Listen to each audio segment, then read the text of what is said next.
This is Chengdu, one of China's fastest growing cities, home to millions chasing the middle-class dream. Their habits, their lifestyles, their consumption patterns are changing the global balance of power. Join me now and meet the new middle class.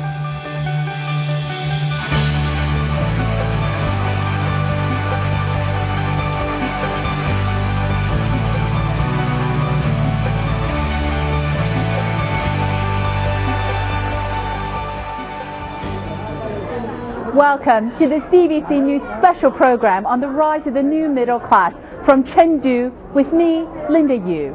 We tend to think of the middle class as being in America and Europe, but in a historic shift not seen for 150 years, the bulk of the new middle class will be soon from emerging economies, particularly Asia, actually mostly in China.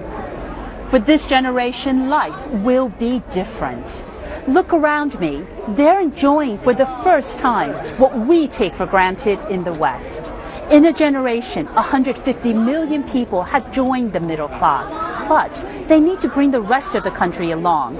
And that's why the new Chinese President Xi Jinping talks about the Chinese dream. Rocky Chan is ready to take on the world, or at least the streets of Chengdu.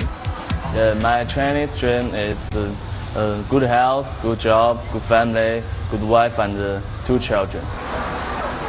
Last week, he graduated from university.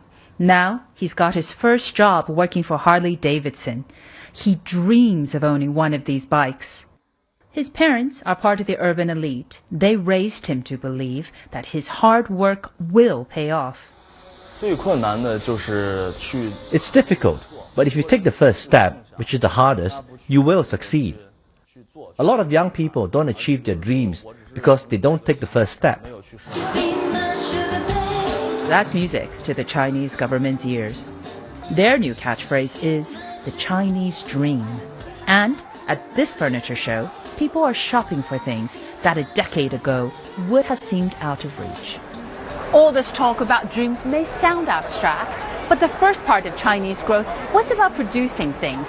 The next era has to be about innovation, ingenuity. For it to work, it requires most of the Chinese to push themselves, to individually aspire to a better life. But dreams aren't always within reach. Lena, Rocky's girlfriend, just graduated too. She's still looking for a job. Growing up poor in a faraway village, she's already come a long way, but she has no connections. The fates have given me a challenge. I don't resent the people who have it easier, but we don't have an equal chance. Do you want to go home? Yeah. Yes, I miss my parents. I've been out for 4 years. It's time to go home. Still, she tells me she's not ready to give up yet. Back at the Harley shop, Rocky is surrounded by the Chuanbang motorcycle gang, better known as the Angry Pandas. With their fake tattoo sleeves, they're not outlaws, they're rich. They're beyond middle class. I'm not jealous, because one day it will be me riding off. But not yet, because one of these bikes costs 100 times the average Chinese salary. Rocky and Lena meet up with their friends for some more affordable fun.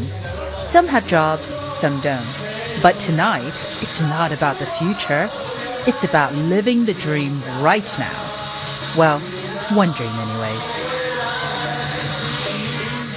While many here in China are getting closer to their dreams, in America, some are losing theirs. America used to be synonymous with being middle class, but within 2 decades, Americans could account for less than 1/3 of the global middle class. Still, could China getting richer actually bring manufacturing jobs back to America? Michelle Fleury has been to North Carolina to find out.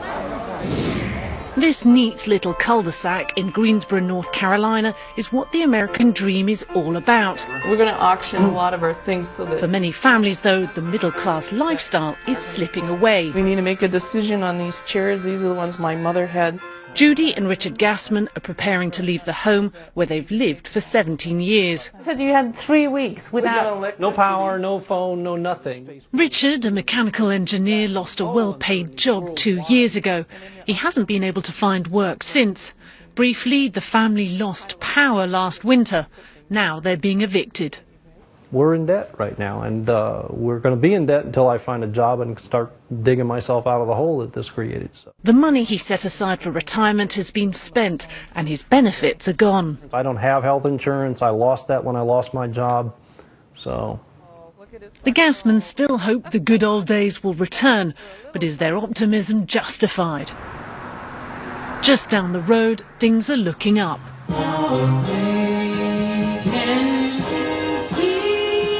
Lenovo, the world's second largest PC maker, is opening its first US-based factory. A welcome boost in an area where jobs have moved overseas. Computers, once made by Chinese workers, will now come off this assembly line in America. A decision that wasn't just driven by rising wages in China. The gap in labor costs between the U.S. and other emerging economies is shrinking. There is still a gap, but we think that gap is outweighed by tremendous customer advantages that we bring by having manufacturing here in the U.S. We can get the product quicker to them. We can do services, value add later in the process. And there are some customers who just desire or require assembled in the U.S. products. Lenovo has hired 115 new employees to work on its production line, and the customer orders are already coming in. We're working overtime, a couple hours a day. Sometimes we've worked 50, 60-hour weeks to keep up with our production schedules. After years of decline, there's now talk of a renaissance in American manufacturing. As you can see, manufacturing jobs are coming back here, but they're different to those created a generation ago. The sad reality for many Americans is that there are fewer middle-wage and middle-income jobs.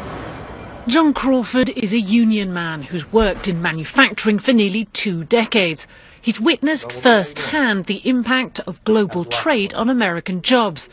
His fear today is that low wages and temporary jobs are becoming the norm.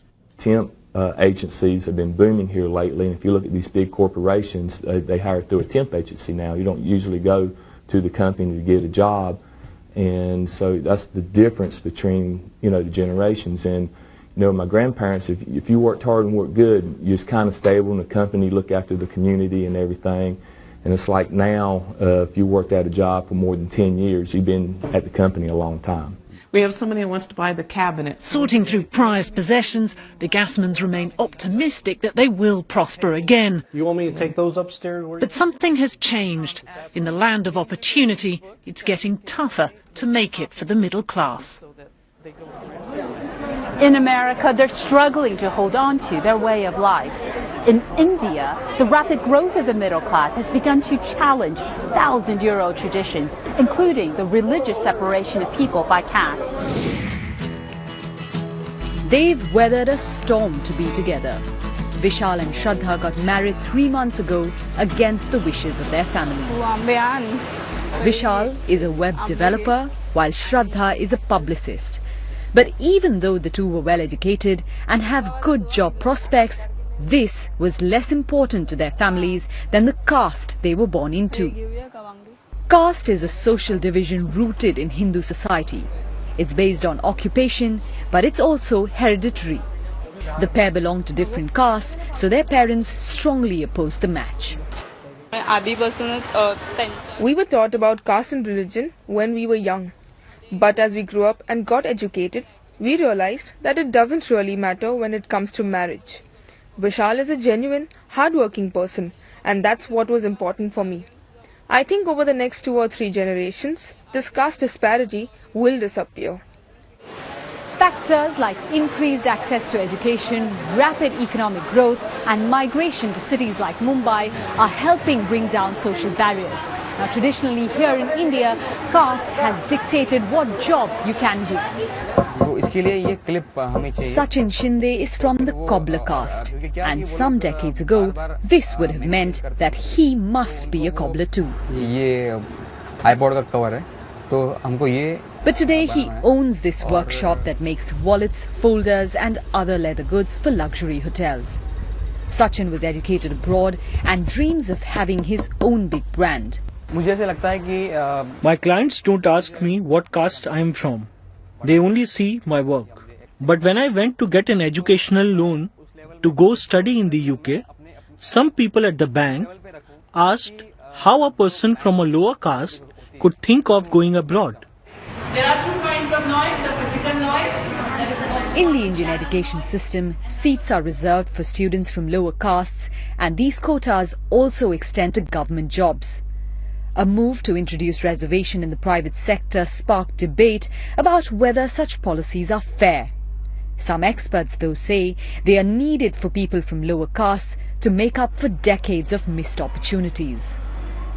And the reservation policies that we have actually not reached the largest number of people. They just touched the tip of the iceberg of people who are needy of this, whether it is in education or in government jobs, or, for example, I mean, now there is a move to ask for reservations in the private sector, and we are hoping that this will happen. In the past decade, India has been growing rapidly and adding more people to its middle class. It's a society that's still deeply fragmented by caste, but 20 years of economic liberalization have kick-started the process of change. And many say that in itself is good news for a country that has been shackled by centuries of discrimination. What does it mean to be middle class? The UN and the OECD define it as someone who makes between $3,500 to $35,000 US per year. That's when businesses become interested.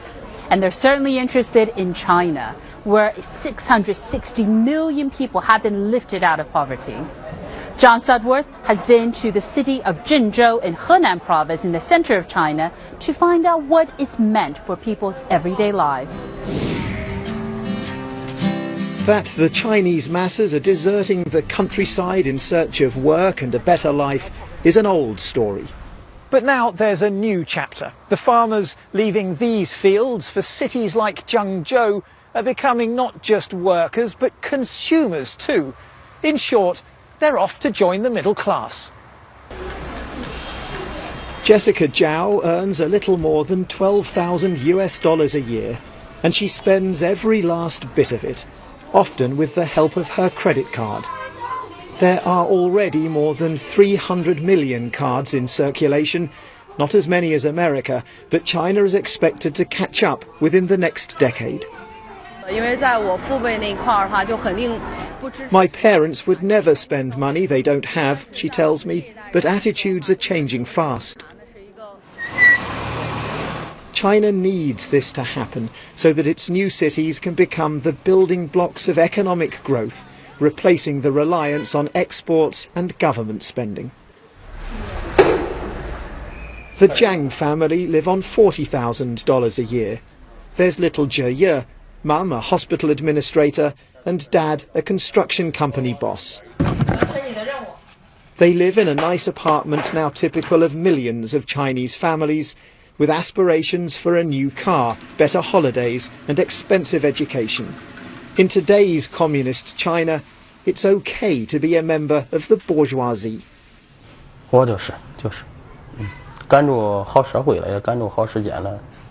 Yes, I do feel middle class, Mr. Jiang tells me. It's right that the weak get left behind and the stronger survive. The Jiangs pay for Zhe to attend a private school. It costs around $150 a month, another example of the booming aspirational spending. And these children, China hopes, will learn to be not so much model citizens as model consumers. China's expanding middle class means big opportunities for the global economy too. In the past few years, more than a dozen wine bars have sprung up across this city. Foreign car makers are cashing in. Jessica and her husband currently spend half of their monthly income on repayments for this. Mr. Bit here, look. Zhengzhou's new amusement park is a sign of the booming leisure industry. And at a little more than $30 a ticket, it's a decidedly middle-class experience.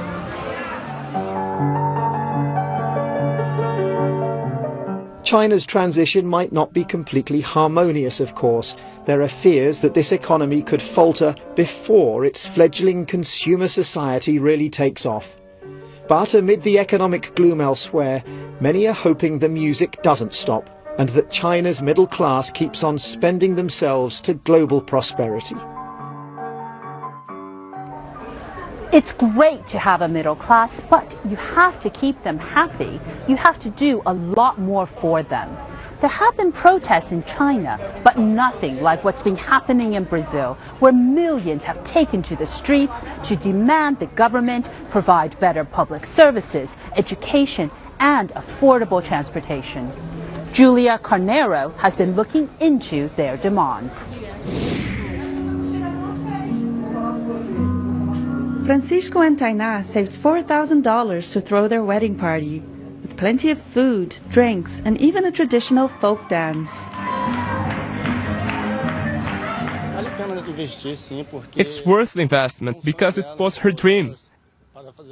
And making her happy makes me so happy too. Brazil's new middle class is lining up to pay for luxuries their parents didn't have.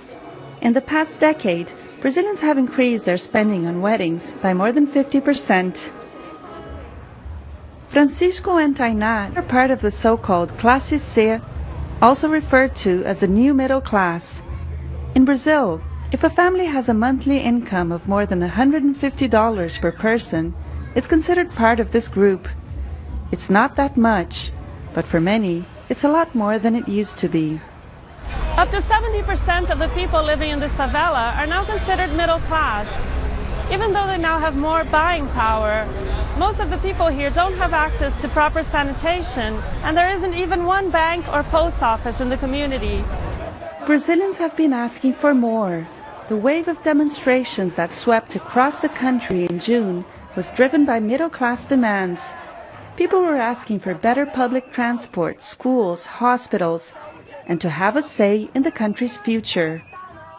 Education is allowing people from favelas to become more aware of their political and economic power. Tainá is the first person in her family to go to university. At first, she just wanted stable work. Now, she sees a wide range of opportunities. Things are changing. Most of the people in my community now want to go to college. I think we've taken a big step forward.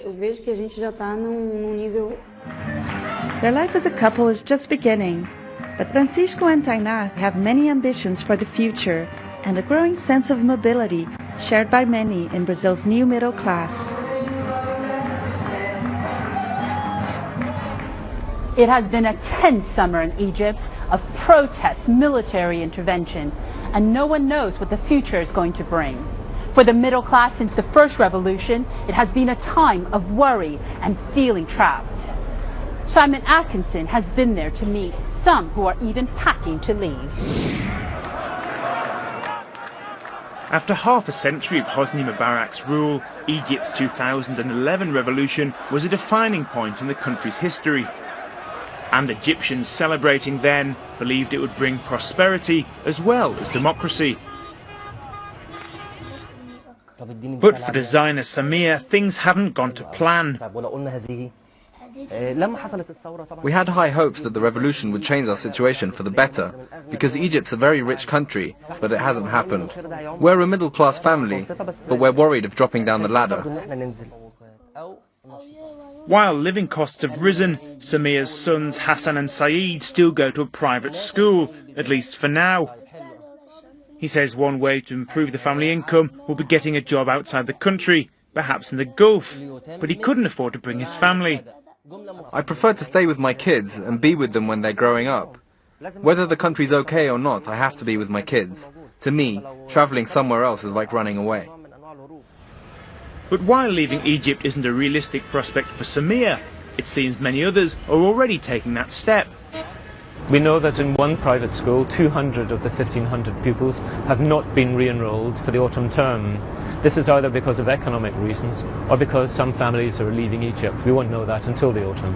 But we're hearing that there's quite a trend of a brain drain this summer. I think that's a shame because Egypt could do with this class of entrepreneurs and people who really also take other forms of decision in society that I think would be good for the long term of Egypt. Nabila is one of those Egyptians. Her husband's salary as an airline pilot puts them at the upper end of Egypt's middle class, and they're leaving behind their spacious home with a live-in nanny and a driver for a new life in the UK. My husband has been wanting to leave for the past 10 years, and I've been saying, no, it's home, it's Egypt. I'm very proud of Egypt, very proud of Egypt. But there's no police, there's no sense of security, no sense of safety, you're afraid, and it's really, really, really scary. I'm lucky and blessed enough to have the opportunity to physically move. I will not have the same lifestyle, but I will guarantee that my kids will walk in the streets safely, that I will feel secure. I love my country very much, but I love my kids more. Even with dramatic recent events in her country, Nabila has no plans to return, saying society will take too long to change. But Samir and families like his who don't have the luxury of being able to leave can only hope this latest power change will bring them the freedom and financial benefits they long for. Having skills and having a university degree are the symbols of being middle class. But there's no guarantee of a professional job these days, which has always been a mainstay of being a middle class. So we caught up with two recent graduates to find out how their job searches are going.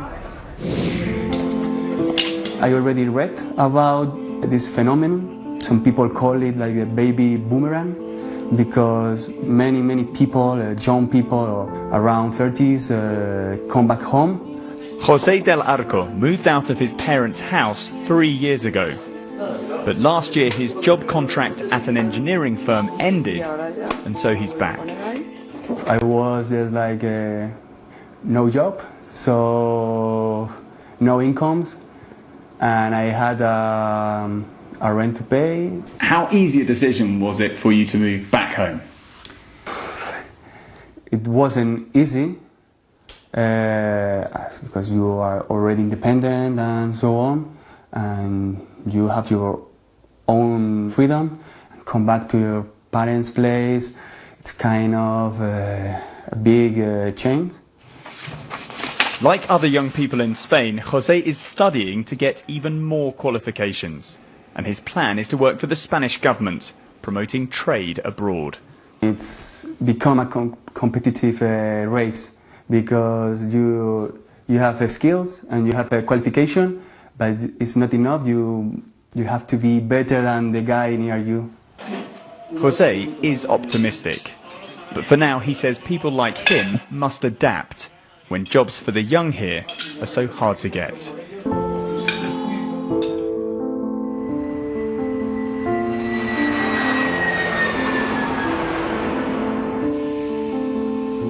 I'm born and brought up in Delhi. I did my undergrad and Bachelor's of Economics, which was in Delhi University. And thereafter, I did my Master's from London School of Economics. After completing her studies in London, Mahima Gupta had to come back to India as she could not get a work permit. Ideally, I was looking at getting a job in London for the first 2 years. But unfortunately, just for my year, previous to that, they were giving a work permit along with the student visa, a 2-year work permit. But for my year, they discontinued that. Mahima moved to India's commercial capital Mumbai in 2012 when she got a job in a consultancy. She is enjoying the experience of staying on her own in a new city for the first time. It's a little unique for me because I've also moved cities. I also have to deal with the fact that I'm living alone now. This is more like an independent lifestyle that I'm leading. So it's a lot of change, but also I'm learning so much. Is it a good time to come back to India, especially for Indian students like you? Because right now there are more jobs in India. Just from a hiring perspective itself, it's much easier to get a job in India right now. The bigger companies are expanding anyway, but there's this section of small companies, consultancies especially, which have just started coming up in the last 10-12 years and have started expanding quite enormously. Mahima wants to go abroad after a few years to get experience of working in a different country. But for now, she's happy to be back in India, where she feels the growth opportunities are brighter. These little silk pouches hanging from the tree represent the wishes and the dreams of those who have visited. They have wished for prosperity, good health, and a better life. This is not unlike the wishes and the dreams of the new middle class that we have met from around the world. Within 2 decades, most of the global middle class could come from emerging economies. That makes this transformation of the world potentially more significant than even the Industrial Revolution of the West, because this lifting of people out of poverty and into the middle class reaches every corner of the globe. Well, that's all from China and our global trip to meet the new middle class. You can find out more on all these stories on our special website. Thank you for joining us.